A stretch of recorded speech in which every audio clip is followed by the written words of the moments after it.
जय जिनेन्द्र। कल जो हाँ जी जय जिनेन्द्र। कल जो हमारा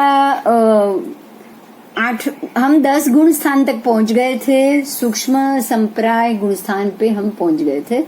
अनिवृत्ति बादर गुण स्थान जो 9वां गुण स्थान के बाद 8वें गुण स्थान के अंत में हास्य मोहिनी आदि कर्मों को सर्वथा या तो उपशांत किया है या क्षीण किया गया है। ठीक है, तो 8वें गुण स्थान के अंत में आपको 2 रास्ता मिलेगा। एक तो आप अपने हास्यादि सभी मोहनीय कर्म का या तो सर्वथा क्षय करोगे या सर्वथा उसको क्षय नहीं क्षीण करोगे या उसको सर्वथा उपशांत करोगे।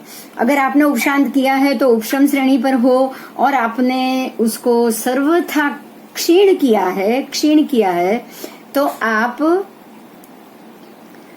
क्षपक श्रेणी पे हो, और विशुद्ध अध्यवसाय में प्रगति होती है। बस इसी समय पे आपके विशुद्ध अध्यवसाय में प्रगति होगी ही होगी। देखिए, ये जगह को आपको थोड़ा समझना है कि जैसे जैसे आपके मोहनीय कर्म का क्षम होता जाएगा ना, जैसे जैसे मोहनीय कम होता जाएगा, जैसे उसका कम होना और विशुद्ध अध्यवसाय का बढ़ना दोनों साथ में ही होता है। आपको पता होगा, ये कुदरत का इशारा है। आप हर एक चीज को इस प्रकार से देखो कि जैसे कि दिन का ढलते रहना और रात का उदय होना दोनों साथ में होता है। ऐसे ही रात का ढलना और दिन का उदित होना, ये भी दोनों आपको साथ में ही होगा। ये कभी भी कोई भी चीज आगे पीछे हो ऐसा नहीं होता। क्यों पता है? क्योंकि ये प्रकृति जो हमें समझाना चाहती है या उसका जो इशारा है वो ये बिल्कुल इस तरह है, इसी जगह पे है कि हर एक चीज जब बुराई घटेगी ना तो अपने आप अच्छाई की ओर आप बढ़ोगे, या जैसे जैसे आपकी अच्छाई बढ़ती जाएगी ना वैसे वैसे आपकी बुराई कम होती ही जाएगी। ये दोनों बिल्कुल तोल माप की जगह है। तो यहाँ पे 8वें गुण स्थान के अंत में आप मोहनीय के जो भी कर्म का आवरण है उसका सर्वथा क्षीण कर रहे हो, उसको बिल्कुल क्षीण प्राय मतलब अब जो रहेगा बिल्कुल संज्वलन कक्षा का रहेगा। आज अभी सुबह कर्म किया है और वो कर्म जैसे महात्मा करते हैं ना, या तो उसी वक्त इर्यावई कर देंगे। अगर उन्होंने मातृ भी किया है, स्थंडिल भी किया है, तो वो भी एक कर्म है, वो भी एक प्रकार का कर्म है। तो जैसे ही वो कर्म करेंगे तुरंत इर्यावई कर लेंगे। अगर उन्होंने काजू निकाल दिया तो तुरंत इर्यावई कर देंगे। अगर उन्होंने पानी पिया है तो भी तुरंत इर्यावई कर लेंगे। क्यों वस्त्र भी अगर खोलेंगे पड़ी लेहन तो तुरंत इर्यावई कर ले। पूंजना भी तुरंत करेंगे, क्योंकि यही वजह है कि अब उनको हरेक क्रिया संज्वलन कक्षा की करनी है। देखो, ये बहुत बहुत महत्व की बात है, क्योंकि क्रिया को हम तो महत्व ही नहीं दे रहे। आज आपने देखा होगा बहुत सारी जगह पे क्रिया बिल्कुल गौण हो चुकी है। आत्मा का ही साधना करो, आत्मा का ही कल्याण करो, ध्यान करो, क्रिया की तो आवश्यकता ही नहीं। बहुत जगह पे आप देखोगे क्रिया बिल्कुल क्षीण हो गई। क्रिया ही है जो आपको संज्वलन के कषाय पे रखेगी। सुबह जो भी खाया पिया उसका तुरंत पड़ी लेहन करना है, जो भी इर्यावई करना है, जो भी खाया पिया थाली तुरंत धो के कपड़ा तुरंत सुखाना है। आप जो भी ठंडिल मात्रा भी जा रहे वो तो महात्मा की, हम लोग तो ये नहीं कर पा रहे, क्योंकि तभी तो हमारे हाथ में सिर्फ 1.25 वसा की दया। लेकिन कोई भी श्रावक ये करना चाह सकता है। आपको अपने आप दिन में 5 बार इर्यावई करो, कौन रोक रहा है आपको? कोई नहीं रोक रहा। 7 लाख पृथ्वी का 7 लाख आपका, बार बोलो, जितनी भी बार बोलो परमात्मा के सामने 2 हाथ जोड़ के बोलो। बहुत बड़ी बात है ये। आप नियम में तो आ रहे हो, ये नियम बहुत जरूरी, नियम ही है जो आपको अप्रत्याख्यानीय, प्रत्याख्यानीय और अनंतानुबंधी से बचाएगा। तीनों के बंध से बचाएगा। सुबह का प्रतिक्रमण, शाम का प्रतिक्रमण, इसीलिए बोला है कि रात्रि काल में जो निद्रावस्था में जो भी पाप हो चुका है वो आप सुबह के प्रतिक्रमण में, रात्रि में जो कुछ हुआ उसकी क्षमापना कर रहे, और दिन में जो कुछ भी हुआ वो देव उसी में क्षमापना कर रहे। मतलब आप संज्वलन कक्षा में आ गए, क्योंकि 10-12 घंटे से ज्यादा आपका पाप आगे नहीं जा रहा है। आपकी कोई भी क्रिया का जो भी पाप चढ़ा होगा, जो भी 1 इंद्रिया, 2 इंद्रिया, 3 इंद्रिया, 4 इंद्रिया, 5 इंद्रिया, जिसकी भी आपसे जो भी ह्रास हुआ है वो आप 12 घंटे से आगे लेकर नहीं जा रहे हो। तो क्रिया का यही पे ही महत्व है, सबसे ज्यादा महत्व क्रिया का है। यही क्रिया है जो 8वें गुणस्थान के अंत में आपके विशुद्ध भावों को अनंत गुना बढ़ा देगी, क्योंकि आपके जो भी मोहनीय कर्म थे उसके सर्वथा क्षीण यहाँ पे हो चुका है। मोहनीय का जैसे ही सर्वथा क्षीण हो जाएगा, आपके विशुद्ध भाव अध्यवसाय में प्रगति होती है, और तब ये गुण प्राप्त होता है। अनिवृत्ति बादर गुण स्थानक, निवृत्ति आपने जो बादर गुण स्थान है, जो भी बादर कक्षा के जो भी आप जीव और जीवों की जो भी आपसे पूरे दिन के समय में 12 घंटे तक या 8 घंटे तक या 1 घंटे तक या 10 मिनट में आप उसका ओसिराना कर रहे हो, ये बिल्कुल शुभ अध्यवसाय में प्रगति लाने वाला होता है। यहाँ एक साथ प्रवेश करने वाले अनेकों के आंतरिक भाव, यहाँ एक साथ प्रवेश करने वाले, ऐसा नहीं कि आप अकेले, आप एक जीव ने प्रवेश किया है तो ही उसको ये भाव रहेगा, ऐसा नहीं। यहाँ अनेक भी जीव एक साथ अगर प्रवेश करेंगे ना, अनेक जीव, क्योंकि हो सकता है ना कि अनेक जीव एक साथ केवल हो सकते, तो अनेक जीव ने अगर यहाँ एक साथ प्रवेश किया तो वो अनेकों के आंतरिक भाव सूक्ष्म समस्त गुण स्थान काल में, ये पूरे गुण स्थानक के काल में, जो 9वां गुण स्थान है वो काल में एक ही रूप में वर्धमान भाव वाले होते हैं, किंतु न्यूनाधिकता तरतमता कभी भी नहीं आएगी।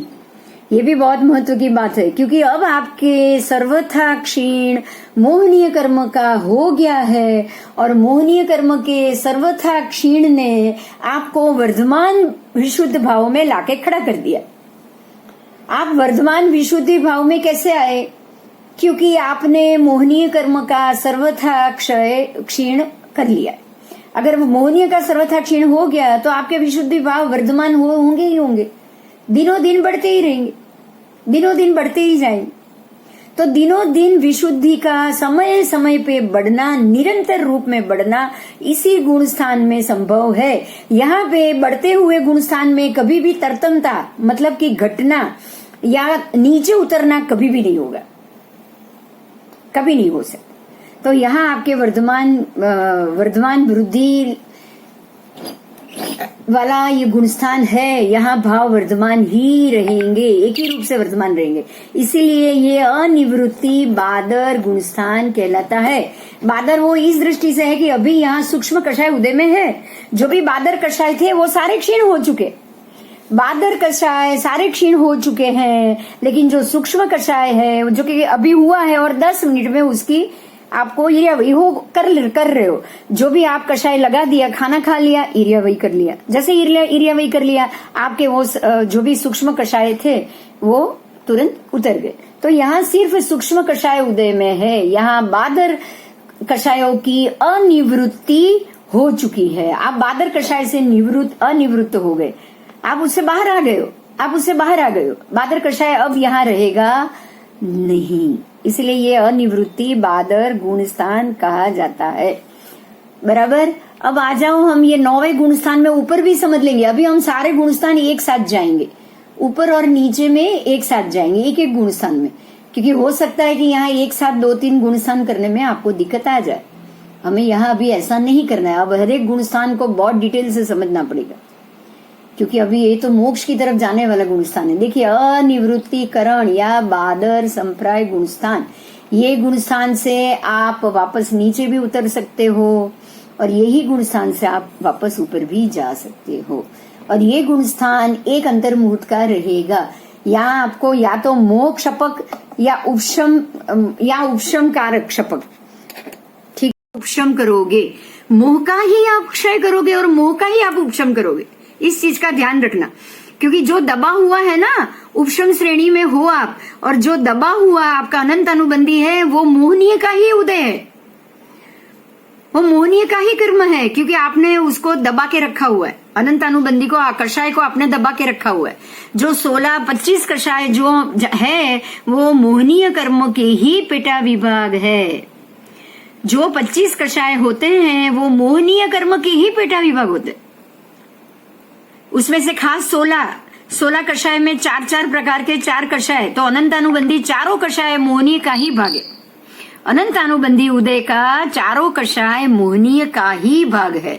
तो आपने अनंत अनुबंधी उदय में सत्ता में दबा के रखा है, तो इसीलिए मोह क्षयक या मोह उपशम कारक, बराबर, ये आप यहाँ पे एक अंतर्मूर्तक रहोगे। और ये है आपका अनिवृत्तिकरण या बादर संप्राय।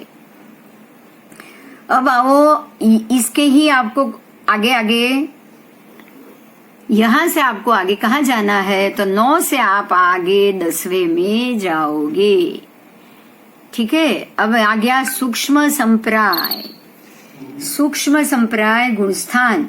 आपने पहले ये जान लिया है कि सूक्ष्म संप्राय 10वें गुणस्थान से सीधे 12वें में जाएंगे। 10वें से आप 11वें में नहीं जा सकते।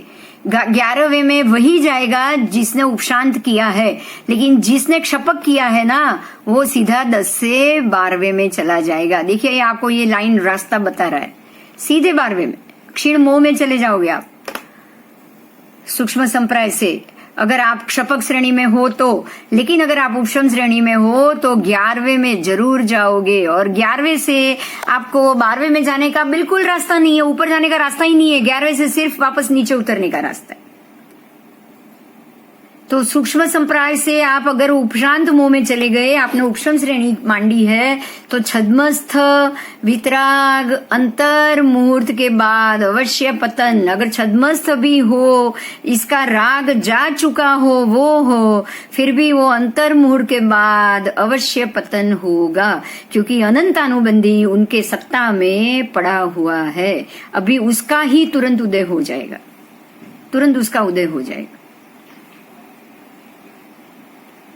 ठीक है, चलो अभी आगे जाएंगे।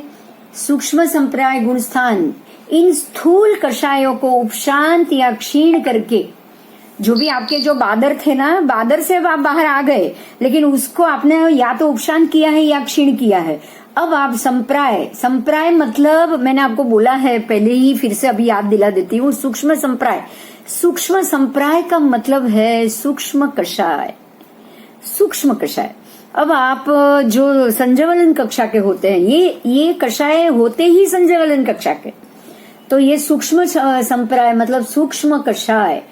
अब आप उनमें भी मात्र लोभ, समझना सारे कषाय नहीं है यहाँ पे, मात्र लोभ ही सबसे ज्यादा देर से जाने वाला, लास्ट में जाने वाला कषाय है। सबसे लास्ट में जाएगा तो लोभ जाएगा। एक बार आपके अंदर से मान चला सकता है, मान जा सकता है, अहंकार जरूर जा सकता है, क्रोध भी जा सकता है। हाँ बोलो। लोभ जाए, मोक्ष में लोभ जाए। अरे लोभ तो मैंने आपको जो बोला है ना, ये मोक्ष का लोभ अगर हो ना, मोक्ष का लोभ अगर होगा ना, तो वो तो शुभ कषाय में आ सकता है। वो आपके शुभ, हम बोलते हैं ना उसको, क्या बोलते हैं, शुभ, आप क्या कहते हो उसको, प्रशम बोलते हो ना, क्या कहते हो उसको, शुभ अध्यवसाय में आ सकता है वो। लेकिन यहाँ तो जो आपके संप्राय है, संप्राय का मतलब ही कषाय है, और वो आपको मोक्ष का लोभ नहीं जानना है यहाँ पे, क्योंकि यहाँ जो होगा, यहाँ जो भी होगा सूक्ष्म कोटि का भी, आपके अंदर, मैंने वापस आपको कल समझाया तो मैं वही समझा रही हूँ फिर से। आप अगर कोई तप भी कर रहे हो ना, तो वो तप भी अगर मैंने किसी और से, मुझे थोड़ा भी ज्यादा ही करना है, दूसरे के सामने मुझे वो चीज मैं उसको बताऊंगी नहीं, पर मुझे वो व्यक्ति से थोड़ा ज्यादा ही चाहिए, इसको ही लोभ कहा जाएगा और किसी को भी नहीं। फिर वो तप होगा तो भी आप दूसरे से ज्यादा करोगे, क्रिया होगा तो भी दूसरे से ज्यादा करोगे, आप अगर जाप करोगे तो भी दूसरे से ज्यादा करोगे, विनय भी करोगे तो भी दूसरे से ज्यादा करोगे। कंपेरिजन, बस only one type of comparison, competition, हरीफाई। उसके लिए यहाँ अहंकार के लिए आप नहीं कर रहे हो, क्योंकि अहंकार के लिए करते तो आप सबको बताते। देखो बहुत सूक्ष्म जगह है यहाँ पे, बहुत छोटी सी जगह है। अगर मैं मुझे अगर किसी चीज का अहंकार है तो वो अहंकार मेरे अंदर का मान, वो चीज दुनिया में बाहर लाने के लिए मैं लालायित रहूंगी, क्योंकि मुझे मान, अगर मुझे मान चाहिए तो मुझे जो चीज के लिए मान चाहिए वो तो मैं दुनिया को बताऊंगी। लेकिन यहाँ पे अगर तब भी कर रहे हो तो आप किसी को बता नहीं रहे हो, छुपा रहे हो। इसीलिए वो संज्ञा लोभ संज्ञा हो गई।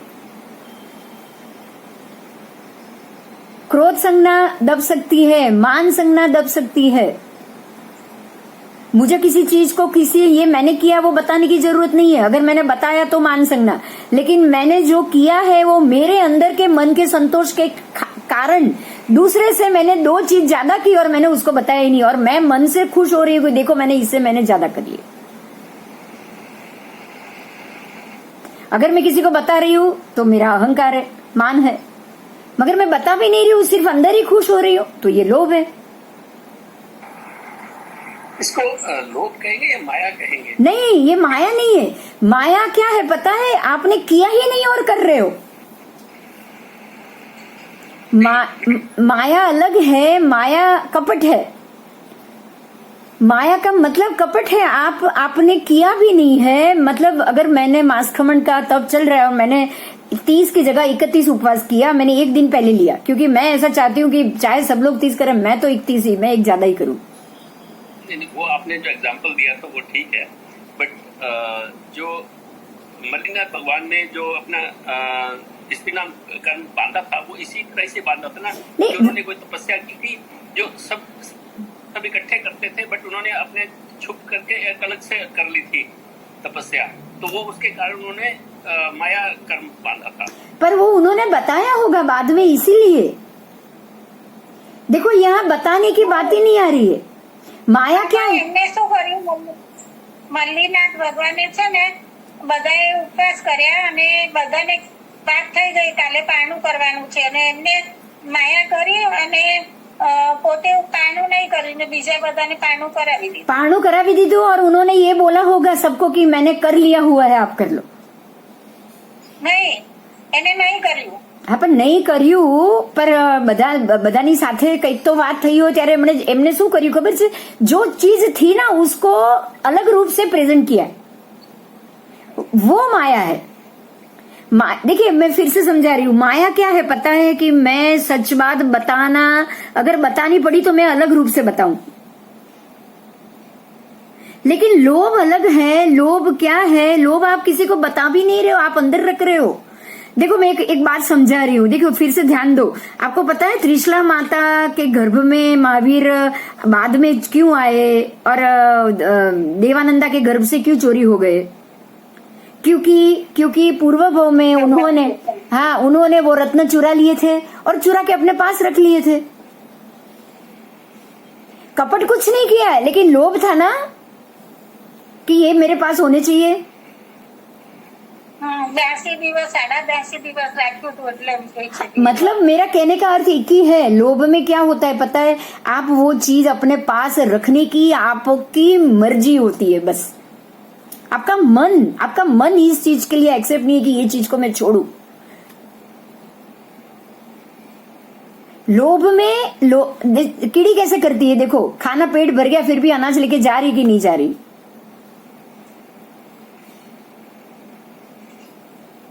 लोभ अलग चीज है, माया अलग चीज है। माया में जो चीज है वो ऐसा नहीं है वैसा आप बता रहे।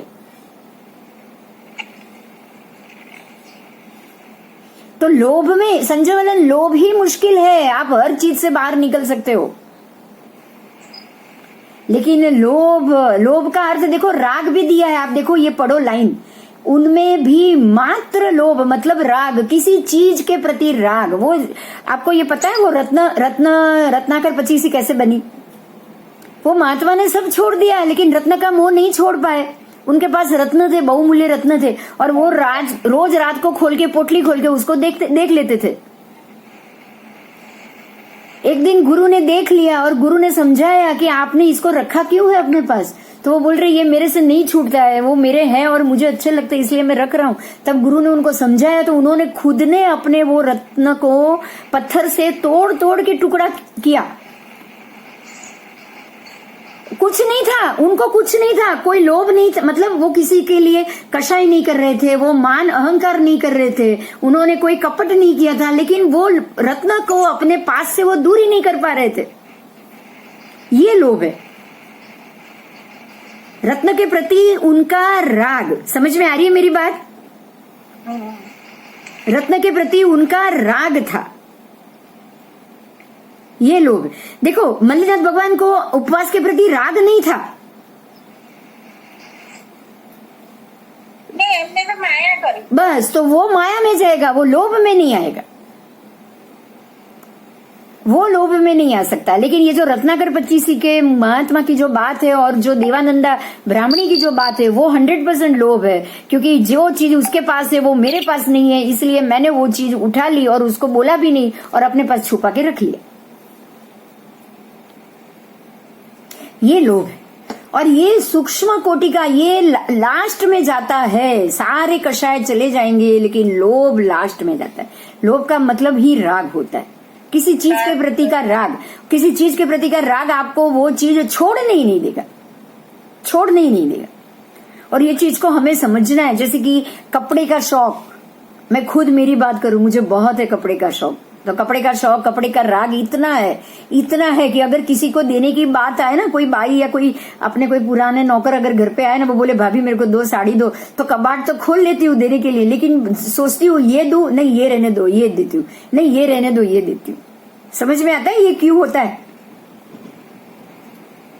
देना तो है, देती तो हूँ, लेकिन जो कुछ जो चॉइस करती हूँ ना, वो चॉइस नहीं है, वो मेरा राग।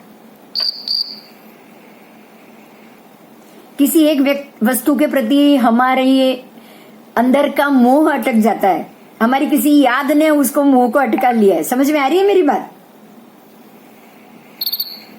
हाँ हाँ, तो ये नहीं जाता है, ये सबसे लास्ट में सूक्ष्म कोटि का जब शेष रहे तभी ये 10वां गुणस्थान प्राप्त होगा। और अगर 10वां गुणस्थान तो प्राप्त हुआ है, पर आपने ये सूक्ष्म कर लिए है इसलिए हुआ है।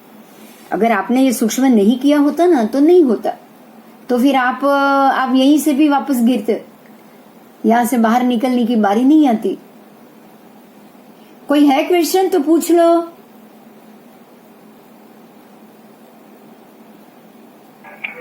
एक प्रश्न है। હા બોલો। આપણે જે પરમાત્મા માટે રાગ હોય કે ગુરુ પ્રત્યે રાગ હોય, हाँ તો એને શું કહે? हाँ, तो गौतम स्वामी के अंदर से परमात्मा का राग ही कहाँ जाता था? अब आए बात, अब आप आए मूल बात पे। उनको भगवान, अच्छा वो देखो एक बात समझना, गौतम स्वामी छद्मस्थ तो थे, 4 गुण तो थे उनके पास, 4 ज्ञान तो आ गए थे, मनोपर्योग भी आ गया था। सामने वाला व्यक्ति क्या सोच रहा है उनको पता था, 4 तो ज्ञान उनको आ ही गए थे। लेकिन आपको पता है उन्होंने हर एक छोटी छोटी बात पे भगवान से सवाल किए, हर एक छोटी छोटी बात। ये क्या है? भगवान के मुंह से गोयम सुनने का लोभ, कुछ नहीं और कुछ नहीं। भगवान के मुंह से गोयम सुनना बहुत अच्छा लगता था,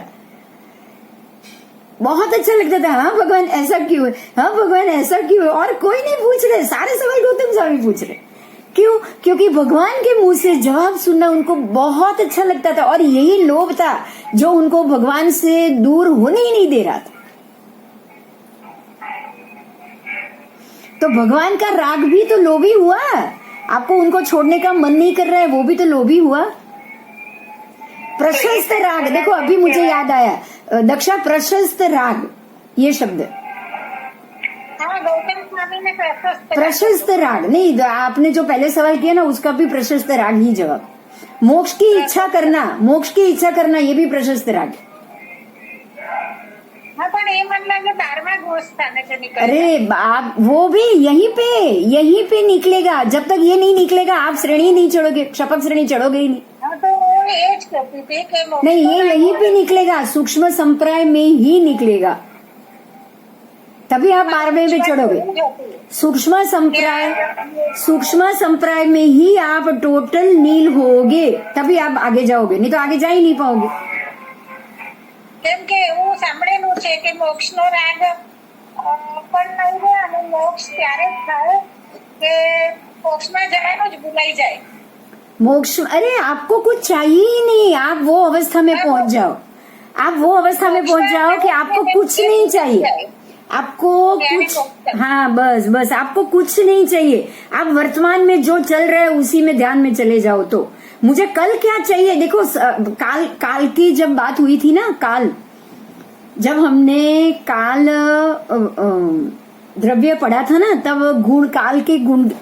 काल द्रव्य को गुण से जिस प्रकार से समझाया था, उसमें एक बात आई थी कि वर्तमान समय सबसे महत्व का है, क्योंकि जो चला गया उसको भी छोड़ देना है, और जो आने वाला है उसकी आपको फिक्र नहीं करनी। परमात्मा ने बोला जो समय जा रहा है, समयम मा पमाय ए, भगवान एक ही बात बोलते थे, गौतम समय का भी प्रमाद नहीं होना चाहिए। क्यों? क्योंकि जो अब गौतम स्वामी प्रमादी तो थे नहीं, फिर भी भगवान बार बार यही बात कहते थे, ये पल समय में जो वर्तमान है ना, उसमें आप उद्यम बंद रहो, आप वर्तमान में उद्यम बंद रहो। उद्यम बंद का मतलब ही ये है कि जो समय आया है वो समय में नया कर्म चढ़ना नहीं चाहिए, और जो पुराना है वो उतरना चाहिए, यही उद्यम था, और कोई उद्यम ही नहीं। नया कर्म ना चढ़े उस पर ध्यान देना है, मोक्ष मिले या नहीं उस पर तो ध्यान ही नहीं देना है। आप नया कर्म बंद ना हो, बिल्कुल उसी पे ध्यान दोगे तो मुझे मोक्ष कब मिलेगा वो ध्यान में भी आएगा क्या? नहीं आएगा। अब वर्तमान समय में कोई कीड़ी तो नहीं चल रही है ना, उसको संभाल, कोई गरोल या कोई ऐसे पंचेंद्रिय जीव तो आसपास नहीं है ना, आप उसको संभालो बस। और अगर जहां जहां कर्म हो रहा है वहां पे आप उसको निर्जरा करते जाओ। तो ये क्रिया में जब आप, जैसे वो कागज की होड़ी बनाते बनाते, नाव बनाते बनाते उनको केवल ज्ञान हुआ, क्यों? क्योंकि वो वर्तमान में ही थे, कागज की होड़ी बना रहे थे। वर्तमान में क्रिया करते करते उनको लगा कि अरे ये महात्मा ने बोला कि कागज की नाव तू खेल रहा है, देख कितने एकेंद्रिय जीवों की विराधना हुई। तो वर्तमान में वो गए कि अरे मैंने इतने जीवों की विराधना कर ली, अब तो बहुत गलत हो गया, मुझे अभी प्रायश्चित लेना चाहिए। उन्होंने वहीं पे ही प्रायश्चित ले लिया कि भाई माफ कर दो सारे जीव, मेरे से गलती हो गई बस। तो वर्तमान में रहना, मोक्ष की भी इच्छा नहीं करना, भगवान की भी इच्छा नहीं करना, भगवान के साथ ज्यादा रहने की इच्छा करने वाले गौतम स्वामी का भी प्रशस्त राग होने के कारण ही परमात्मा की हाजिरी में मोक्ष नहीं हो पाया। तो जो आपको जो राग है ना, ये लोभ शब्द बोला है, this is one type of लोभ। आपके मन में इतना लोभ है कि मैं भगवान के मुंह से मेरा नाम सुनूं, बार बार मैं उनके मुंह से मेरा नाम सुनूं, इसके लिए वो सवाल पे सवाल करते थे। और यही बात थी जो उनको रोके हुए थी, भगवान जानते थे, तभी उन्होंने उनको दूर क्यों किया। भगवान को तो ये तो मालूम ही था कि बाद में भी उनका, मेरे जाने के बाद इनका केवल ज्ञान तो होने वाला है, पर उनको भगवान पे गुस्सा आए, इसके लिए भगवान ने ऐसा किया कि भाई तू अभी जा यहाँ से, अब दूर भेज दिया। भगवान को तो पता था, गौतम स्वामी भी वही सोच रहे ना, भगवान तो जानते थे, फिर मुझे क्यों दूर भेजा। जब उनको पता था कि अभी उनका निर्वाण का समय आ चुका है तो मुझे क्यों दूर भेजा। तो यही बात से उनको भगवान पे गुस्सा आया। तब उनको लगा कि मैं भगवान कर रहा हूं, भगवान को कहां मेरे प्रति राग है। जो राग द्वेष की परिभाषा है ना, उनको उस वक्त समझ में आई, तब तक तो उनको समझ में ही नहीं आया था, वो समझना ही नहीं चाहते थे। बात समझ में आ रही है? अंदर पड़ा हुआ भगवान के प्रति का, जो उनके मुंह से अपना नाम सुनने का, उनसे बातें करने का, उनसे सवाल करके जवाब लेने का जो अंदर से लोभ था ना, वो लोभ के कारण उनको ये बात समझ में नहीं आती थी कि परमात्मा वितरागी है, मुझे भगवान भगवान हो रहा है, मैं भगवान भगवान कर रहा हूं। परमात्मा को बिल्कुल मन नहीं है गौतम गौतम करने। यही बात सूक्ष्म लोभ में जाएगी। जिस वक्त वो लोभ चला गया ना, वो 10वें से सीधे 12वें में पहुंच गए गौतम सर। उनको 10वें से 12वें में जाने में और अपनी क्षपक श्रेणी में जाने में समय भी नहीं लगा। क्लियर हो गई मेरी बात? तो यही प्रशस्त राग है, भगवान भगवान भगवान की पूजा करना या भगवान की साथ रहना या भगवान से बातें करना या उनके चरण में बैठना, ये सारी जो क्रियाएं है ना, ये सारा हमारा प्रशस्त राग है। और यही राग, ये राग, अच्छा एक और बात समझिएगा, अब ना हम यहाँ पे थोड़ा साइंटिफिकली समझेंगे कि ये हमें रोकता क्यों है। अभी आपको ये चीज समझ गई कि ये हमें रोकता क्यों। आपको ये पता होगा सब पहले से ही, जो संगनी पंचेंद्रिय है ना, ये हम अभी ये बात पे जाएंगे कि जो हमारी पर्याप्तियां है ना, उस पे हम जाएंगे। आपको जो 6 पर्याप्ति पता है, आहार, शरीर, इंद्रिय, श्वास, भाषा और मन। आहार पर्याप्ति तो आपको पता है कि आहार पर्याप्ति आपको जितनी होगी, जितनी जल्दी कम हो खत्म हो जाएगी, उतने आप उपवास ज्यादा कर पाओगे। अंतिम समय मांस खमन करके जो भी केवली होते हैं या उनके समय की संलेखना वो मांडते हैं, वो इसी कारण से मांड सकते हैं क्योंकि उनकी आहार पर्याप्ति खत्म हो चुकी। क्योंकि जब तक आहार पर्याप्ति बाकी है, आहार पर्याप्ति खत्म होगी तो ही आप उपवास कर पाओगे। आपको इस चीज का ध्यान रखना है। आपने उपवास किया या आपने मांस खमन किया, ये बात ही गलत है। आपकी आहार पर्याप्ति घटने के कारण आपसे तप हुआ है। अगर आप ऐसे सोचोगे ना, तो कभी भी ये क्रोध मान माया लोभ आएगा ही नहीं। ये क्रोध मान माया और लोभ की जो भाषा है ना, वो ये आपने किया है इसलिए आपको रोक रही कि ये मैंने किया, ये मेरे से हुआ, मेरे से हुआ तो मैं दूसरे से 2 ज्यादा करूं क्योंकि मुझसे उससे 2 ज्यादा हुआ। ये आत्मसंतुष्टि के कारण आप ऐसा करते हो। तो ये जो है पर्याप्तियां, पर्याप्ति खत्म होने के कारण आप ये कर सकते हो। ऐसे ही संज्ञा, मन पर्याप्ति जब तक आपकी खत्म नहीं होगी, तब तक गौतम स्वामी को केवल ज्ञान कैसे हो सकता था? क्योंकि मन पर्याप्ति ही तो है जो आपको इच्छा कराती है। आपका मन करना कि मैं भगवान से सवाल करूं, मैं भगवान से बातें करूं, मैं उनके मुंह से बात सुनूं, जवाब उनके मुंह से ही सुनूं, ये उनका मन हो रहा था। ये मन होने के कारण, यही तो कारण है कि परमात्मा केवली है, वो देख सकते हैं, फिर भी अपने मन की इच्छा वो कभी नहीं बोलते क्योंकि उनके मन पर्याप्ति खत्म हो चुकी।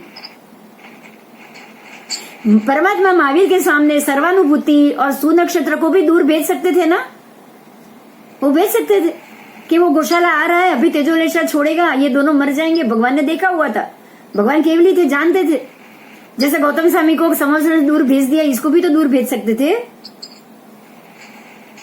पर उन्होंने अपना मन का नहीं करना है। एक बात समझो आप, उनको अपने मन का नहीं करना है। वो अपने मन की एक भी चीज नहीं करेंगे क्योंकि अपने मन की अगर उन्होंने की, उन्होंने अपनी मर्जी की अगर कोई बात की, तो मान लो उनकी मन पर्याप्ति बाकी है, और मन पर्याप्ति बाकी है तब तक तो मोक्ष होगा ही नहीं। अरे केवल ज्ञान ही नहीं होगा।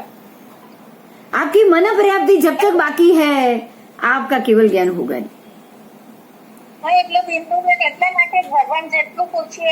बस आप जो सवाल करोगे उतना ही वो जवाब देंगे।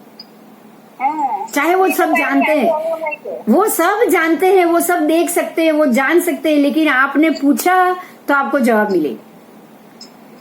आपने नहीं पूछा, सामने से वो कुछ नहीं बताएंगे।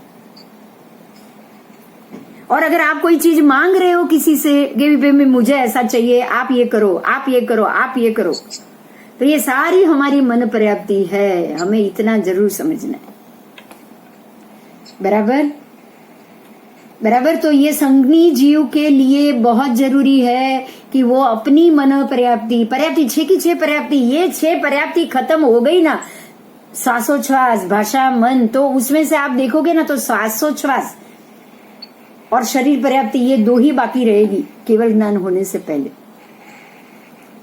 क्योंकि 4 घाती कर्म का क्षय होगा, अघाती बाकी रहेगा, उसमें आयुष्य कर्म भी बाकी रहेगा। आयुष्य कर्म बाकी है तो आपका शरीर पर्याप्ति आपको अभी बाकी, भोगनी बाकी, बनानी तो कब की हो चुकी थी, भोगनी बाकी। ऐसे ही भाषा पर्याप्ति, जो बोलना है, बोलने की बात, वो तो है ही, क्योंकि केवली परमात्मा जवाब तो आपको देते ही है। केवली भगवान बोलते तो है ही, देशना तो दे ही रहे हैं, जवाब तो मिल ही रहा है, तो भाषा पर्याप्ति भी उनकी बाकी है। ये समझना है, इंद्रिय पर्याप्ति खत्म हो गई है, क्योंकि अब वो ध्यान और ये क्रिया वो जो भी कर रहे हैं वो या हमें दिखाई नहीं दे रही है, हमें दिखाई दे रही है ऐसी बात ही नहीं, अभी उनको इंद्रियों पे काबू लाने की बात ही नहीं अभी उनको, क्योंकि अभी जो केवल ज्ञान केवल दर्शन है वो इंद्रियों से तो हो नहीं रहा, वो अतीन्द्रिय से हो रहा है। આ બહુ ફાઇન થયું. હા આમાંથી આ બહુ સરસ લાગે. હા, એટલે તો આ ડિટેલ સમજાવી. ખબર પડે કે જેને મૌન લીધું, અનશન લીધા, એ બધાનું બધી पर्याप्ति पूरी हो गई है, जो मौन लेकर बैठे हैं लास्ट। અને મહાવીર સ્વામીમાં એમ આવે છે કે એમની ભાષાની पर्याप्ति बाकी હતી એટલે એમને बोलવાનું उन्होंने 48 घंटे तक उन्होंने देशना दी, बाकी 48 घंटे कौन देता है देशना, व्याख्यान चल ही नहीं पाए, व्याख्यान तो रात को पॉसिबल ही नहीं, पूरी रात 48 घंटे मतलब 2 दिन 2 रात तक व्याख्यान। आप परशदा केवल ज्ञान की, हाँ नहीं ये तो अरे ये ऐसे ही है, हम लोग नहीं समझ पा रहे थे ऐसे, ये चीज को आपको ऐसे ही समझना है। ये जो 6 पर्याप्ति है ना, वो ही तो है हमारे निकाचित कर्म का कारण, निकाचित कर्म बंध का कारण ही हमारी पर्याप्तियां है। उसमें से इंद्रिय पर्याप्ति हमने उसका उपयोग कहाँ किया, अच्छा सुनने, अच्छा बोलने, अच्छा देखने में किया, तो उसने नए कर्म बांधे। और इंद्रिय पर्याप्ति का उपयोग अगर आपने अपने आप उपयोगी बंद कर दिया तो नॉर्मल जो देख रहे आप मन नहीं कर रहे हो, आप इच्छा नहीं कर रहे हो, जो दिखाई देगा उसको देखोगे, तो वो आपके कर्म बांधेगा नहीं, वो घटाएगा। तो मन ही नहीं करना है। अब सबसे बड़ी बात यह है कि किसी भी चीज का आपको मन नहीं होना चाहिए। ओ मन नहीं करना, जिस दिन मन होना बंद हो गया ना, उस दिन ये सूक्ष्म लोभ टल जाएगा। ये मन ही राग है, ये तो हम जानते हैं। देवानंदा का भी मन किया वो रत्न मेरे पास होने चाहिए। ऐसे ही वो मुनि, रत्नाकर मुनि, जो रत्नाकर 25 रचने वाले थे, उनका भी मन किया कि मैं सब कुछ छोड़ सकता हूं, मैं ये रोज रत्न को मैं रोज जरूर देखूंगा, रात को ही देखूंगा और देखकर खुश होकर वापस पोटली बांध दूंगा। ये मन था, मन उनका अंदर से इच्छा थी, जो उनको ये 10वें गुणस्थान से बाहर ही नहीं जाने दे रही थी। आप 10वें से बाहर निकल ही नहीं पाओगे। तो ये गुणस्थान जब सूक्ष्म लोभ मतलब राग मतलब इच्छा, आपकी मन पर्याप्ति जब बिल्कुल क्षीण हो जाए ना, कि अब मेरी अपनी कोई मर्जी ही नहीं। ये गौतम स्वामी को तब हुआ भगवान के जाने के बाद। वैसे भी भगवान चले गए थे, वो एक ही तो चीज थी जो उनको रोक रहा था। ऐसा नहीं उन्होंने ये सोचा है, अपने आप ये हुआ है। उनको रोकने वाली उनकी मन पर्याप्ति ही थी कि भगवान आपसे मुझे ये सुनना है, भगवान आपसे मुझे इसका जवाब मुझे आपसे ही चाहिए, भगवान इसका जवाब मुझे आपसे ही चाहिए। तो ये जो उनकी मन पर्याप्ति बाकी थी वो भगवान के जाने से ही खत्म हो गई।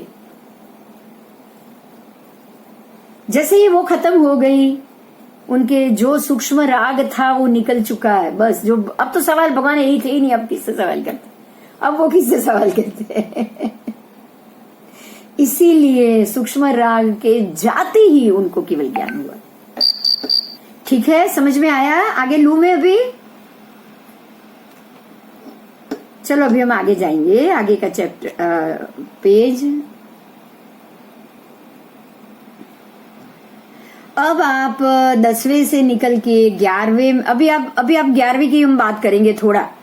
ये तो आपके क्षपक श्रेणी की बात थी, जो 10वें में आपके सूक्ष्म लोभ का घटना और बिल्कुल क्षीण प्राय हो जाना, और आप सीधा यहाँ से 12वें क्षीण मोह गुण स्थान में चले गए। क्योंकि अभी लोभ क्षीण हो चुका है, क्षीण हुआ है, तो अभी मोह को ही क्षीण करना है। अभी मोहनीय कर्मों को क्षीण होने में देर नहीं लगेगी, क्योंकि लोभी क्षय नहीं हो रहा था, क्षीण नहीं हो रहा था, इसलिए मोहनीय का नाश नहीं हो रहा। पर जो दबा कर बैठे थे, दबा कर वो इसलिए बैठे थे कि उनके अनंत अनुबंधी का उदय अभी बाकी था, सत्ता में पड़ा था, वो सीधे 10 से 11वें में पहुंच गए। वो सीधे 10 से 11वें में पहुंच गए।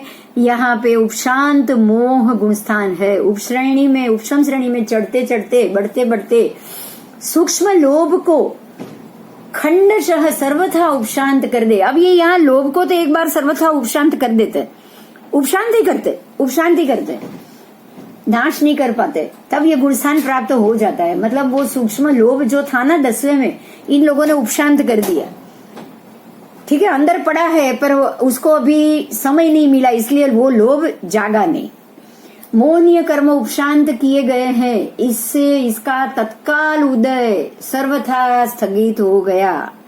तत्काल उदय नहीं हुआ है, लेकिन वे सत्ता में तो विद्यमान ही है। वो ढूंढ रहे हैं कि साहब मेरे कोई उदय में तो कोई मोहनीय है नहीं ना, पर उदय में कुछ नहीं दिख रहा, उदय में दिख नहीं रहा है, इसलिए वो अंतर्मुहूर्त काल में वो श्रेणी चढ़ने के ऊपर है। पर अंतर्मुहूर्त काल में ही वो उसका मोहनीय का उदय प्राप्त हो जाएगा, और उसको होते ही वो निम्न गुण स्थान में उसको जीव आत्मा को घसीट कर ले जाता है।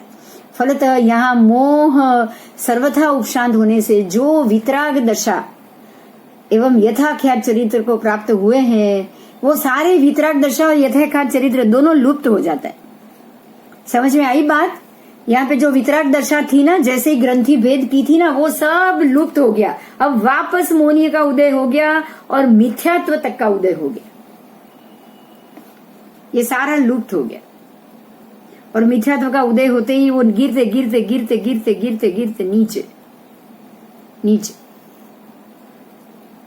तो दूसरे से गिरने वाला 11वें से गिरने वाला सीधा दूसरे में जाएगा। हाँ, बीच में से कोई 7वें 8वें 9वें से अगर गिर जाए ना, तो वो बीच में अटक सकता है। क्योंकि कर्मो होए नाजू। हाँ, अंदर पड़ा हुआ है, अंदर बाकी है, अंदर अभी भी नरक गति ही बाकी है, क्योंकि अनंत अनुबंधी का उदय बाकी है, तो नरक गति बाकी है, तो नरक गति में जाना भी बाकी है, भोगना भी बाकी है। तो कहाँ से उसको उपशम या क्षपक होगा? वो जीव नहीं जानता है, क्योंकि अंदर उसने कहाँ जाना गति कर बांधी हुई है, अंदर अभी उसके कर्म है या नहीं उसको पता ही नहीं। कैसे, जो मैं एग्जांपल दे रही हूँ, कैसे बाल्टी में पानी है, आपने चूना उना फटकड़ी लगा के बिल्कुल शांत किया है, अब उसको हिलाया नहीं, आपने उसको हिलाया ही नहीं, ऊपर से बिल्कुल क्लीन दिख रहा है, अब जब आपके क्षपक श्रेणी में जाओगे तो अब तो उसको उथल पाथल होना पड़ेगा। शुद्ध अशुद्ध अर्धपुंज पुंज अर्धपुंज ऊपर नीचे उसको करने पड़ेंगे सभी कर्म को। अब जब ऊपर नीचे पानी किया तो नीचे का कचरा ऊपर दिखेगा ही दिखेगा, आ ही जाएगा। कब तक छुपेगा कचरा? नीचे बैठा हुआ कचरा कब तक छुप सकता है? आपने उसको बिठा दिया है तो नहीं छुप सकता, बराबर ना? अगर निकाल दिया होता पहले ही 4 6 बार 10 बार पानी छान के सारे कचरे को निकाल दिया होता, तो कचरा जैसे उबाल के 5 बार उबाल के ऊपर की परत को छान के 10 बार कपड़े से छान के सारा कचरा निकाल दिया होता, तो ये नौबत नहीं आती। तो वो क्षपक श्रेणी थी, लेकिन आपने किया ही नहीं, हो गया, अभी नहीं दिख रहा है ना, उसको ऐसे ही छोड़ दो ना, हिलेगा तो दिखेगा ना, चुपचाप शांत पड़ा रहेगा। आपने उसको शांत कर लिया, इसीलिए उपशम श्रेणी को उपशांत श्रेणी कहा जाता है, ऊपर से शांत। ऐसे ही आपके क्रोध को भी आपने ऊपर से शांत कर लिया। ये लोभ को भी देखिए, रत्नाकर 25 रचने वाले रत्नाकर, उनका नाम भी रत्नाकर सूरी था, उन्होंने लोभ को शांत किया था, उन्होंने अंदर दबा के रखा था। वो रोज रात को रत्न की पोटली खोल के देखते थे, तो उन्होंने राग को ही उपशांत किया हुआ था। वस्तु के प्रति के राग को वो दबा कर बैठे थे। वैसे तो महात्मा बने थे, वैरागी बने थे, प्रमथ अप्रमथ गुणस्थान तक तो वो घूमते ही थे, मगर अंदर पड़ा हुआ लोभ, रोज रात को पोटली खोल के देख लेना, वो अंदर पड़ा हुआ लोभी था ना, रागी था ना, उसको उन्होंने कचरे की तरह निकाला। कैसे? वो उपशम श्रेणी चढ़े नहीं, चढ़े तो चढ़ नहीं पाते, लेकिन चढ़ने से पहले उन्होंने क्या किया, वही रात को पत्थर लेके, गुरुदेव ने समझाया, उनको समझ में आ गया, उन्होंने पत्थर लेके सारे रत्न के टुकड़े कर दिए, टुकड़े टुकड़े टुकड़े टुकड़े टुकड़े करके फेंक दिए, चूरा करके फेंक दिए। ये उनका क्षपक का काम था। जैसे हम बोलते हैं ना 10-10 बार पानी को उबालना और फेंकना, उबाल। हम लोग भी क्या सोचते हैं पता है, मैंने पहले ऐसा सोचा था, वो उनको तोड़ने की क्या जरूरत थी, किसी को दे देते, तोड़ने की क्या आवश्यकता थी। तब बात समझ में आई कि अगर आप किसी को देंगे तो उसका लोभ बढ़ेगा। ये चीज लोभ के कारण है, वो समझ में कब आए, जब आप उसका टुकड़ा टुकड़ा कर दो, तोड़ दो। उसको तोड़ने से ही आपका घमंड भी टूटेगा, आपके अंदर का पड़ा कषाय भी टूटेगा, आपके अंदर का लोभ भी टूटेगा। ये चीज नाशवंत है, उसकी समझ आनी बहुत जरूरी है। बराबर? तो ये हमें ये श्रेणी समझाती है। अगर आपको हर एक धन संपत्ति पैसा, यहां तक कि शरीर भी नाशवंत है, कल उसको कांडी ही लगने वाली है, अग्नि ही लगने वाली है। इस शरीर को, आपके ये शरीर को कल अग्नि ही लगने वाली है, ये आपके किसी भी काम का नहीं। ये चीज का रियलाइजेशन आपको रोज होना चाहिए, मगर हम ऐसा नहीं करते। हम कैसा करते पता है, हम उसको अंदर, मेरे अंदर पड़ी हुई एसिडिटी बढ़नी नहीं चाहिए, उसको बहुत संभालो, बहुत संभालो, बहुत संभालो। फिर कुछ भी थोड़ा भी हुआ है तो डॉक्टर के पास, थोड़ा भी ये हुआ है तो डॉक्टर के पास, थोड़ा भी है तो हम उसको बैर नहीं कर रहे। मतलब शरीर की एक बात समझना, ये बहुत महत्व की बात है। शरीर पर्याप्ति समझना, ये 6 पर्याप्ति को समझना बहुत जरूरी। शरीर पर्याप्ति को अगर आपने संभाला संभाला संभाला संभाला ना, तो समझना दूसरे भव में शरीर तुरंत मिलेगा, तुरंत मिलेगा, तुरंत मिलेगा। क्योंकि आपका पूरा मन, आपकी इच्छा, आपका जोक, आपके पूरे कर्म ही आपके शरीर को संभालने के लिए लगा हुआ है। आप उसको ही संभाल रहे हो बस। थोड़े से भी कहीं पे भी काली दागी हुई नहीं, मच्छर ने काटा नहीं, काले दागे हुए नहीं, और आप तुरंत 4-5 क्रीम बाहर से ले आओ, ये ऐसा नहीं दिखना चाहिए। कहीं भी थोड़े जल गए या हाथ पे या कुछ स्क्रैचेस या कुछ बड़े स्टिचेस आ गए, तुरंत प्लास्टिक सर्जरी करा लो भी, ये तो हाथ तो बहुत बुरा दिख रहा है ना। ये सारे जो भी हीरो हीरोइन जो प्लास्टिक सर्जरी, जो फेस टचिंग जो भी कराते हैं ना प्लास्टिक सर्जरी, ये सारी आपके शरीर के सुशोभन करने के पीछे है। तो आप शरीर पर्याप्ति को बढ़ा रहे हो। जो चीज की इच्छा करोगे वो पर्याप्ति आपकी बढ़ेगी, वो पर्याप्ति जरूर बढ़ेगी। ठीक है, आगे जाएं। तो अभी आप आए हो 12वें गुणस्थान में, वो है क्षीण मोह। मतलब यहाँ आपका मोह बिल्कुल क्षीण हो चुका है। अब आप 12वें में पहुंच गए हो। अब यहाँ पे आपको 1 नहीं 2 नहीं 5 अलग अलग आपको समय मिलेंगे। जिन्होंने मोहनीय कर्म का उपशम करते करते आगे बढ़ने का काम किया है, वो तो 10वें के अंत में सर्व मोह उपशम करके 11वें गुणस्थान में उपशांत मोह वितराग होते हैं। पर वहां ज्यादा समय वो वितराग रह नहीं सकते हैं, और पहले से ही उन्होंने मोहनीय कर्म की क्षपणा करने का काम किया होता तो वो 10वें से सीधे 12वें में चले जाते, गुणस्थान में आरूढ़ हो जाते और क्षीण मोह वितराग बन सकते थे। लेकिन उन्होंने ऐसा नहीं किया है, इसलिए वो वहां से नीचे गिर चुके हैं और वो सर्वज्ञ नहीं बन पाए। तो अब जो क्षीण मोह करके जो जितने भी आत्मा ये 12वें गुण स्थान में पहुंच गए, वो 12वें गुण स्थान में आरूढ़ हो गए हैं। आरूढ़ मतलब उसके ऊपर चढ़ चुके हैं और वो क्षीण मोह वितराग बन गए हैं। अब यहाँ ज्ञानावरण, दर्शनावरण आदि अंतराय रूप 4 घाती कर्म का उदय चालू है। मतलब अभी वो सर्वज्ञ नहीं बने हैं। समझ रहे हो बात? ये जगह भी आके क्या हुआ, आप 12वें में पहुंच तो गए लेकिन घाती कर्म का क्षय अभी नहीं हुआ। आप 12वें में अभी भी क्षीण मोह, अभी भी आपका मोह क्षीण रूप में चालू है। अभी भी आपका मोह क्षीण रूप में चालू है। अब आप आगे आओ, यहाँ आप कितने समय तक रह सकते हो, हम उसको चेक करेंगे।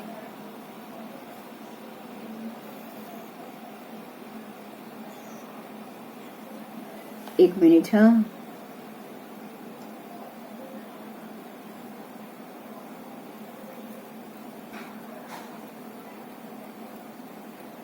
आओ देखो, ये है क्षीण मोह।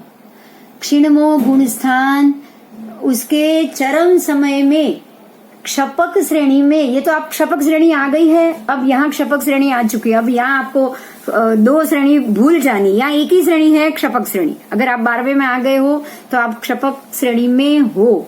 अब यहाँ का समय ही अंतर्मुहूर्त है, बस, इससे ज्यादा है ही नहीं। यहाँ पे सिर्फ अंतर्मुहूर्त का समय है। और अंतर्मुहूर्त में क्या हो रहा है वो देखिए आप। क्षपक श्रेणी में संपूर्ण मोह क्षय आपका 48 मिनट के अंदर ही हो जाएगा। और संपूर्ण मोह क्षय होने से मोहनीय कर्मों के सूक्ष्म अंशों का मात्र संवेदन रहता है, मात्र संवेदन। और वो जो संवेदन आपके 10वें गुण स्थान में था, वही आप आगे लेकर आए हो, वही आप आगे लेकर आए हो। और यहाँ आने के बाद ये संवेदन आपको 10वें के 13वें गुण स्थान में आप सहयोगी केवली में पहुंचोगे, तब मन वचन काया के सारे योग से युक्त ऐसे चारों जो घाती कर्म है उसका क्षय हो जाएगा। क्योंकि ये चार घाती कर्म ही मन वचन काया से होते। मन वचन काया के जो योग है ना, वो योग आप करते रहते हो, करते रहते हो, करते रहते हो। इसीलिए आप घाती कर्म का क्षय नहीं कर पा रहे हो, क्योंकि घाती कर्म बनते रहते हैं। घाती कर्म तो 4 है ही, ज्ञान, दर्शन, ज्ञानावरण, दर्शनावरण, मोहनीय और अंतराय। ये 4 घाती कर्म है। और ये 4 घाती कर्म मन वचन काया के योग से ही हो रहे, योग से ही हो रहे। चलो मैं यहाँ पे आपको कुछ बात समझाना चाहती हूँ फिर से। जो 4 घाती कर्म है, ज्ञानावरण, दर्शनावरण, फिर अंतराय और मोहनीय, उसमें से 3 तो क्षीण प्राय बिल्कुल हो गए। मोहनीय भी बिल्कुल क्षीण प्राय हो चुका है। क्षीण प्राय समझना, वो क्षीण प्राय होकर ही आप 12वें गुण स्थान तक पहुंच गए। आप 12वें तक पहुंच गए हो, बराबर। लेकिन यहाँ भी आपके मन वचन काया के योग चालू है। आपका बोलना, सोचना, आंखें बंद करके आपके इंद्र मतलब कोई चीज के ऊपर सोचना, जैसे है ना, वो आपको पता हो तो शुक्ल ध्यान की जो 4 श्रेणी है, उसमें आपको ये जो सूक्ष्म क्रिया निवृत्ति, वो उसका चौथा भेद है। वो चौथा भेद सूक्ष्म क्रिया निवृत्ति। आप सूक्ष्म क्रिया में से भी निवृत्त हो जाओ। वो जब आप उसमें से निवृत्त हो जाओ ना, तब शुक्ल ध्यान की श्रेणी के चौथे चरण में चढ़ते चढ़ते जब आप ये क्रिया से निवृत्त होते हो, तब आपको केवल ज्ञान होता है। तो यही शब्द का आप उपयोग यहाँ करोगे। मन वचन काया के योग ही आपकी क्रियाएं हैं। मन योग की क्रिया, वचन योग की क्रिया और काय योग की क्रिया। आप जब ये 3 से बाहर आओगे ना, शुक्ल ध्यान के चौथे चरण में, शुक्ल ध्यान के चौथे चरण में जब शुक्ल ध्यान आएगा, चारों चरण को जब समझेंगे तब यही बात को वापस रिपीट करेंगे। लेकिन जो सूक्ष्म ध्यान का चौथा चरण है, सूक्ष्म क्रिया निवृत्ति, आप जो सूक्ष्म क्रिया में हो, मन वचन काया के योग की बिल्कुल सूक्ष्म से सूक्ष्म क्रिया के अंदर आप हो, और वो क्रिया में से जब आप निवृत्त हो जाओगे, मतलब आपके सारे के सारे मन वचन काया के योग खत्म हो जाए। ये सिर्फ 48 मिनट का ही प्रोसेस है, वो 48 मिनट तक, क्योंकि उसके पहले के कर्म खत्म हो चुके और बाकी के 48 मिनट में आपने नया कोई कर्म बांधा नहीं, वो नहीं बांधा, इसलिए आपको केवल ज्ञान, केवल दर्शन तुरंत उत्पन्न हो जाता है। तो आपके लिए समझना यहीं पे है, एक बहुत महत्व की बात है, मैं फिर से बोल रही हूं, ध्यान से सुनिएगा। हम ये सोचते हैं कि हमने रोज के कर्म चढ़ाए, वो हमने कब उतारे, ये सोच आती है कि नहीं आती? क्योंकि रोज खाते हो पीते हो, खाते खाते भी, अब कुरगड़ू मुनि को पूरा घड़ा भर के चावल खाते खाते कैसे केवल ज्ञान हो गया?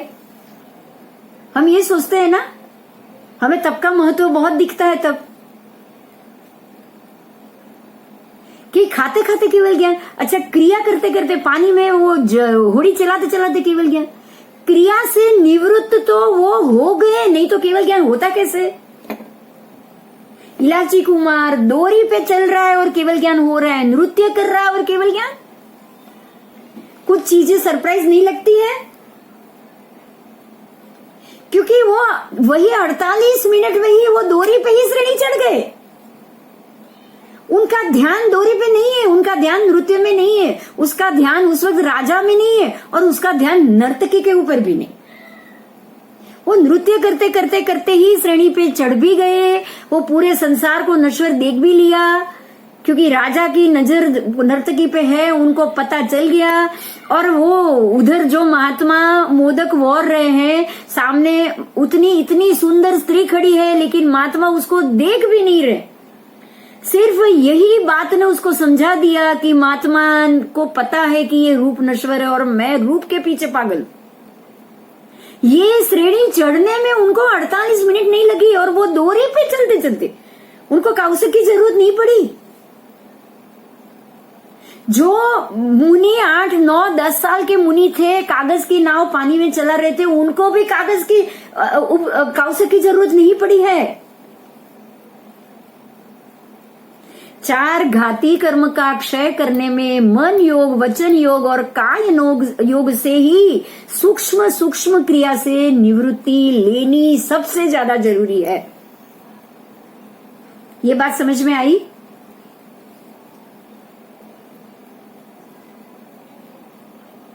ये बात समझ में आई?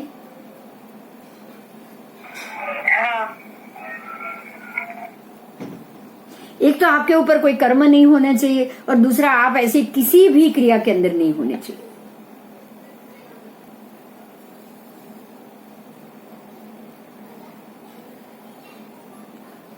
क्रिया की बात करें, आपका ध्यान सतत, क्योंकि वो जो होड़ी बना रहे थे उसका ध्यान भी प्रायश्चित के ऊपर, और मैंने एकेंद्रिय जीवों की विराधना की, उसका जैसे ही प्रायश्चित ले लिया, उनके सारे कर्म का क्षपना वहीं पे हो गया। जो सूक्ष्म बाकी थे वो भी निकल गया, मोहनीय, क्योंकि मोहनीय था तभी तो वो होड़ी पानी में होड़ी चला रहे थे ना। आप यही सोचो, मोहनीय बाकी था ना सूक्ष्म। इलाची कुमार को लोभ बाकी था कि मैं जीतू तो ये नर्तकी मुझे मिले, मैं राजा से ये नर्तकी मांग लू, ये लोभ बाकी था, ये बाकी था। जैसे ये लोभ निकल गया कि मुझे तो अब नर्तकी की भी जरूरत नहीं है, मैं महात्मा देखो इतनी सुंदर स्त्री है तब भी देख नहीं रहे, तो मुझे तो अब ये भी नहीं चाहिए। जैसे ही उनके अंदर से ये लोभ निकल गया ना, तुरंत केवल गया। यही पे हमें समझना है कि मन वचन काया से हमारी 6 की 6 पर्याप्ति के प्रति का, स्पेशली मन पर्याप्ति, क्योंकि मन पर्याप्ति लास्ट है, सबसे लास्ट। आहार, शरीर, इंद्रिय, पद्धति, श्वासोच्छ्वास, भाषा और मन पर्याप्ति लास्ट है, लास्ट। और मन पर्याप्ति ही पंचेंद्रिय, संज्ञी पंचेंद्रिय मनुष्य को मिलती, संज्ञी पंचेंद्रिय मनुष्य को मन पर्याप्ति मिलती है। मन पर्याप्ति तोड़ने का अवसर मिलता है, भोगने का मन पर्याप्ति। भोग तो नरक भी कर सकते हैं, देव भी सकते हैं, तिर्यंज भी सकते हैं, मन पर्याप्ति नरक के पास भी है, पंचेंद्रिय नारकी के पास भी है, पंचेंद्रिय देवों के पास भी है, पंचेंद्रिय तिर्यंज के पास भी है, पर वो भोगने के लिए है। जबकि पंचेंद्रिय संगनी मनुष्य के पास ये मन पर्याप्ति तोड़ सके वो ताकत है।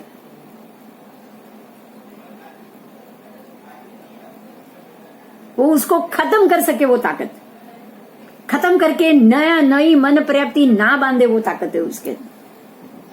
और वो ताकत वो खत्म करके नई कब नहीं बांधोगे? जब आप मन वचन काया के तीनों योगों को ताला मार दो। क्लियर हुई है मेरी बात? मोक्ष साधन में क्या क्या काम में आता है, ये बात अगर क्लियर हो गई हो तो बताओ, ठीक है? अगर कोई प्रश्न हो तो बताओ, क्योंकि अभी आज तो आपके सारे देखो ये सहयोगी केवली बन चुके हैं। 8 से 12 श्रेणी के गुणस्थान में ये सहयोगी केवली बन चुके हैं। अब हम नीचे भी एक बार पढ़ लेते हैं, फिर 14वें गुणस्थान में जाते हैं।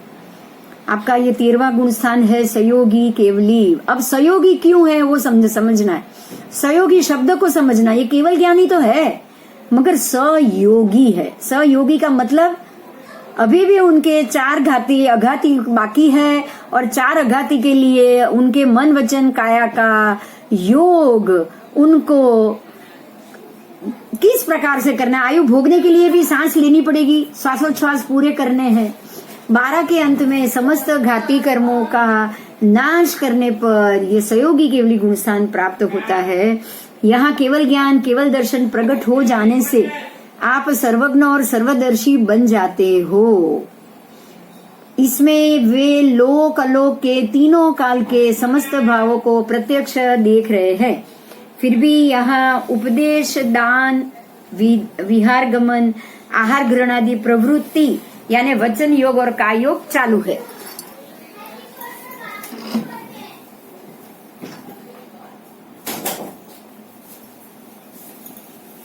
ये सहयोगी क्यों है, अब इसको समझ में आ गया आपको? क्योंकि यहाँ पे उपदेश बोलना है, पर्याप्ति का उपयोग करना बाकी है, आहार ग्रहण बाकी है, वचन योग बाकी है, काय योग बाकी है, घूमना फिरना बाकी है।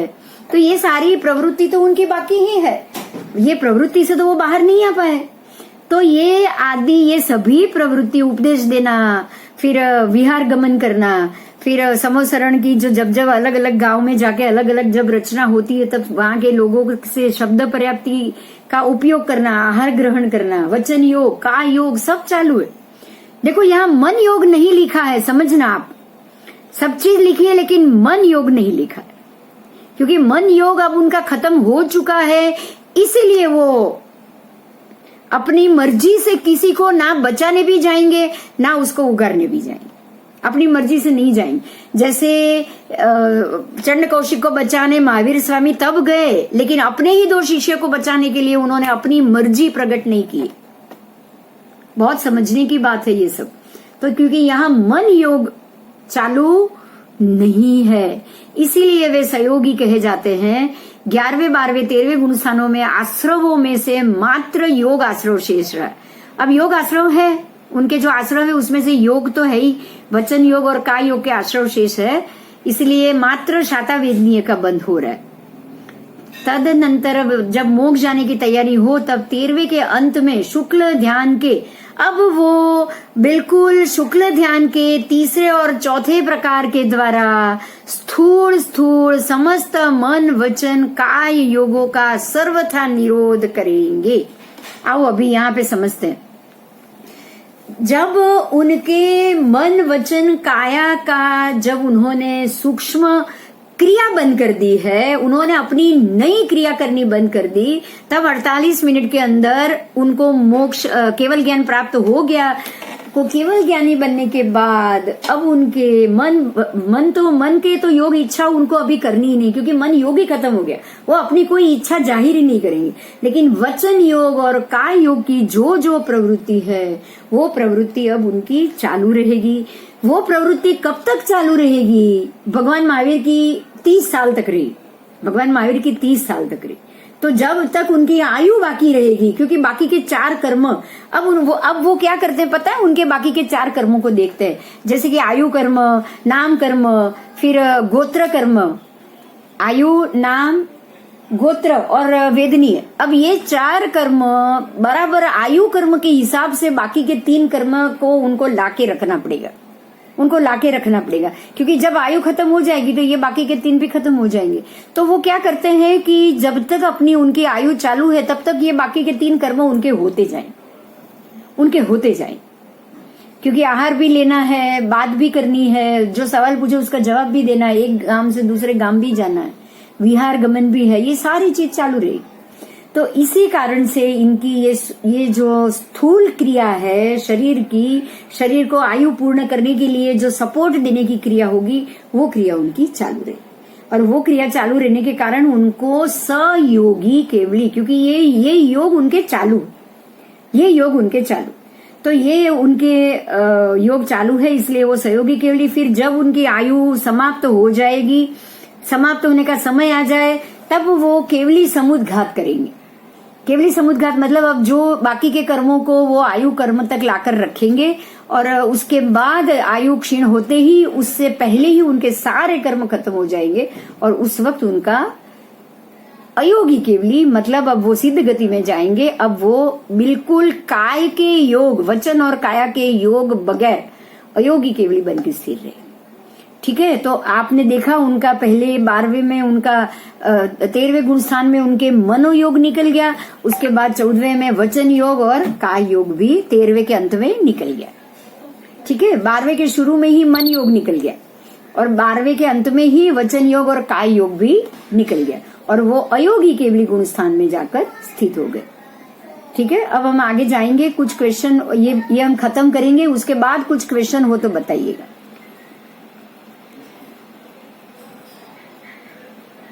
आओ देखो, अभी हम यहां देखेंगे सयोगी केवली गुणस्थान। तो मन वचन काय के योग से युक्त, वितराग, सर्वज्ञ, सर्वदर्शी और घाती कर्म रहित, ये घाती कर्मों से रहित है। अब इनके घाती का क्षय हो चुका है, और समय एक अंतर्मुहूर्त से देशों पूर्व करोड़ वर्ष तक, मतलब अंतर्मुहूर्त से यहाँ देशों पूर्व करोड़ वर्ष तक भी यहाँ रह सकते हैं। तो ये आपका सहयोगी केवली गुणस्थान है, और ये गुणस्थान में यहाँ रहने के बाद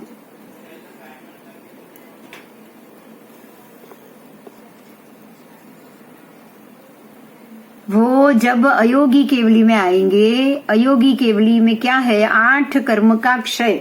देखो यहाँ 4 कर्म का क्षय है, सहयोगी में 4 कर्म का क्षय है। अब बाकी के जैसे ही दूसरे 8 के पूरे सबके खत्म हो जाएंगे ना, तब अयोगी केवली गुणस्थान सिद्धशिला में आपको विराजमान भगवान बताए गए हैं। देखो सीधे यहाँ से ऊपर अयोगी में चले जाएंगे, सहयोगी से सीधे अयोगी में, सिद्धशिला में, और वहां की स्थिति क्या है, तो 8 कर्मों के क्षय हो चुके हैं उनके। उसके बाद अनंत चतुष्क के वो स्वामी बन चुके हैं, अनंत चतुष्टय के स्वामी वो बन चुके हैं। उसके बाद शुद्ध अवस्था को उन्होंने पा लिया है, और 3 योग, जो 3 मन वचन काया के जो योग है उससे वो मुक्त हो चुके। यहाँ वो सर्वथा 3 योग से मुक्त है। इससे पहले अयोगी केवली में भी वो 3 योग से युक्त ही माने जाएंगे, क्योंकि वो सूक्ष्म अवस्था में भी है, लेकिन यहाँ वो बिल्कुल भी सूक्ष्म अवस्था में भी नहीं रहेगा। और समय कितना है, ये कितने समय में वो यहाँ जाएंगे सिद्ध गति में, तो समय है 5 रस्वाक्षर अ, ई, उ, रु और लू, ये उच्चारण समय में ही वो वहां पहुंच जाएंगे। अयोगी केवली बनते ही सिद्ध गति में जाने में ये 5 रस्वाक्षर के उच्चारण जितना ही समय लगता है। ठीक है, उसको जान ले। वांची शक्ति એટલે નહીં તો હું બોલી જોત, નહીં તો હું બોલી જોત પણ હું પોતે બી નથી વાંચી શકતી। શું લખ્યું છે એ શું લખ્યું છે હું પોતે બી નથી વાંચી શકતી, એકદમ ઝાંખું છે એટલે। ઠીક છે, એ બુક હાથમાં આવશે ને એટલે આપણને ખબર પડી જશે। અત્યારે મારી પાસે હું લઈને બેઠી નથી, હું કાલે એકવાર જોઈને તમને કહી દઈશ। હા, ચાલ। હવે આ છેલ્લું આપણે આનું લખાણ બી વાંચી લઈએ એટલે તમારા 14 ગુણસ્થાન પૂરા થાય। आओ अयोगी केवली गुणस्थान। 13वें गुणस्थान के अंत में, अब पहले 13वें की बात करेंगे। 13वें के अंत में जब सर्वथा योग निरोध, सर्वथा योग निरोध થઈ ગયો। योग निरोध सर्वथा मतलब मन वचन काया तीनों के योग का निरोध हो गया। तब अयोगी केवली गुणस्थान जीव को प्राप्त हो जाता है। आत्मा को भी अयोगी केवली गुणस्थान प्राप्त हो चुका है। अब यहाँ 5 रस्वाक्षर जितना ही समय बाकी रहेगा। यहाँ पहले जो योग वर्ष आत्मा प्रदेश कंपनशील जो होते थे ना, योग के कारण आत्मा प्रदेश कंपनशील होते थे, वो अब निरोध वर्ष स्थिर, बिल्कुल स्थिर मेरू पर्वत के जैसे, शैलेश पर्वतराज मेरू की तरह निष्कंप हो जाते हैं। मतलब अब आत्मा प्रदेश बिल्कुल भी कंपनशील नहीं होते और मेरू की तरह निश्चल हो जाएंगे, निश्चल। इसे शैलेशीकरण कहा जाता है। इसे शैलेशीकरण इसलिए कहते हैं कि आत्मा शैलेशीकरण करता है। शैलेशीकरण करने के बाद बिल्कुल शैलेश राज, पर्वत राज मेरू की तरह वो निष्कंप हो जाता है। यहाँ मात्र 5 रस्वाक्षर अ ई रू, अ ई उ रू लू, अ ई उ रू लू है, अ आ ई नहीं है, ध्यान रखना। उसके उच्चारण काल जितना समय ही यहाँ पे ये गुणस्थान में आत्मा रुकता है। इस गुणस्थान में समस्त मतलब बचे हुए 4 वेदनीय कर्म, नाम कर्म, गोत्र कर्म और आयुष्य रूप अघाती कर्मों का नाश करके अंत में सर्व कर्म से रहित शुद्ध अनंत ज्ञान सुख आदिमय आत्मा हो गया। जैसे ही ये सारे 8 के 8 कर्म का क्षय हो गया ना, ऐसे ही आत्मा निश्चल हो गया। मतलब अंदर जो कंपन वाली जो वस्तु थी आत्मा प्रदेश, वो सारे उसमें से वो बाहर निकल गया। वो बाहर निकल के सारे जो शरीर है उसमें से अयोगी सहयोगी केवली जो भगवंत का शरीर था उसमें से वो पार्थिव शरीर से वो बाहर निकल आएगा। उसके पुद्गल से वो पुद्गल शरीर से बाहर निकल आएगा और बाहर निकल के जैसे 500 धनुष की काया है तो उसके 2/5 भाग जितना हो जाएगा, 333 धनुष हो जाएगा। उतना होने के बाद 7 हाथ की काया वाले का वो 2 हाथ जितना हो जाएगा और उतना होने के बाद वो सीधे जैसे वो उतना हो गया, मतलब 8 के 8 अघाती कर्म का क्षय हो गया और ये बिल्कुल अ ई रू उ रू लू, ये 5 उच्चारण काल जितने समय में ही ये पूरी प्रक्रिया हो जाती। ये पूरी प्रक्रिया 1 सेकंड में हो जाती है, ऐसा आप समझोगे। सर्वकर्म से रहित शुद्ध अनंत ज्ञान सुखादिमय हो कर आत्मा मोक्ष में चली जाती है। सभी कर्मों का क्षय होते ही मात्र एक ही समय में, एक समय में आप सोचो, सिर्फ एक समय में 14 राजलोक के ऊपर सिद्धशिला में जाके वो सादी अनंत काल के लिए शाश्वत होकर वहां स्थित हो जाती, एक ही समय में। क्योंकि वो एक समय में रुजु गति में तो सीधी एक समय में ही सिद्धशिला से सीधी ऊपर जाके बाहर 14 राजलोक के ऊपर बाहर निकल के सिद्धशिला पे जाके विराजमान, एक समय में। आप सोचो, सिर्फ एक समय में। ये सारा द्वितीय कर्मस्थ कर्म ग्रंथ से लिया गया है, गाथा नंबर 2। समझ में आया? 14 गुणस्थान समझ में आ गया? शैलेशीकरण समझ में आ गया? कोई प्रश्न है तो पूछो।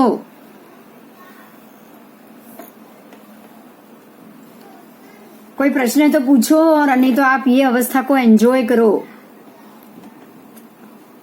सिद्ध भगवान की ऐसी अवस्था को आप एंजॉय करो सच में।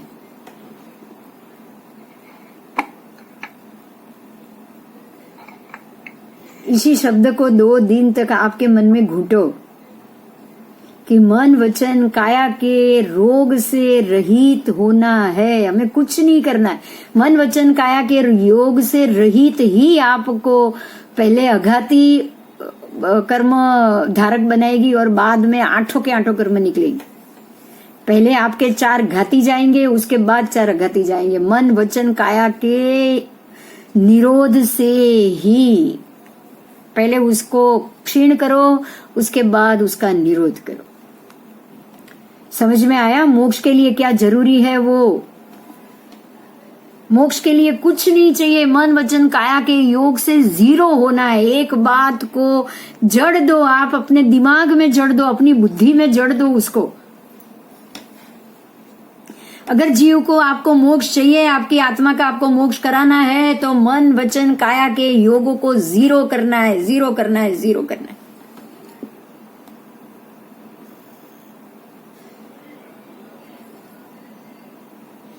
समझ में आ रही है बात? बाकी खाते रहोगे, आहार लो, कोई फर्क नहीं है, जो लिखा है उतना तो लेना ही लेना है। इसमें भी आप देख लेना, जगन्य से छठ तप अनशन में और उत्कृष्ट से 1 महीने का तप है, उससे ज्यादा है ही नहीं, उससे ज्यादा है ही नहीं। मतलब अगर 1 महीना हो गया अनशन करे और आयुष्य खत्म नहीं हुआ है तो आप वो आहार ले लेंगे मुनि, और फिर से 1 महीने की उनकी अनशन की प्रक्रिया शुरू।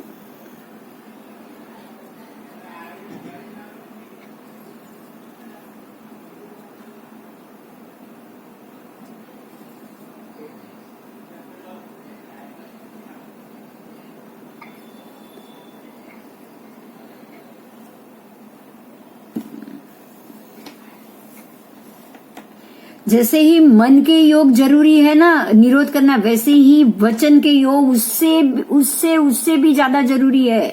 क्योंकि मन योग तो फिर भी निकल जाएंगे, लेकिन वचन के योग घटते घटते घटते शुभ प्रशस्त वचन का योग अगर बाकी होगा ना, तो भी भगवान को लास्ट 2 दिन में 48 घंटे तक देशना देनी पड़ी, क्योंकि वचन के योग उनके बाकी थे।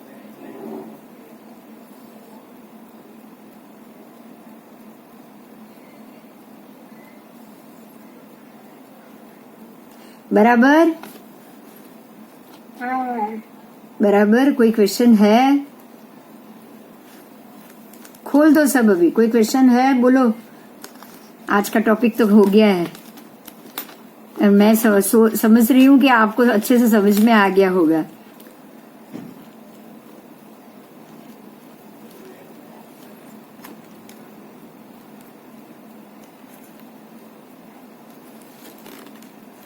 ठीक है, कोई क्वेश्चन है?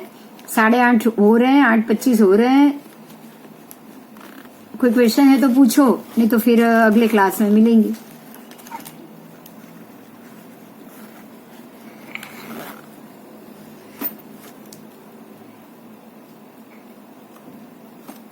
ठीक है, फिर चलो अगली क्लास में मिलते हैं फिर। जय जिनेन्द्र, जय जिनेन्द्र। अभी अगले क्लास में मिलेंगे, ठीक है? जय जिनेन्द्र।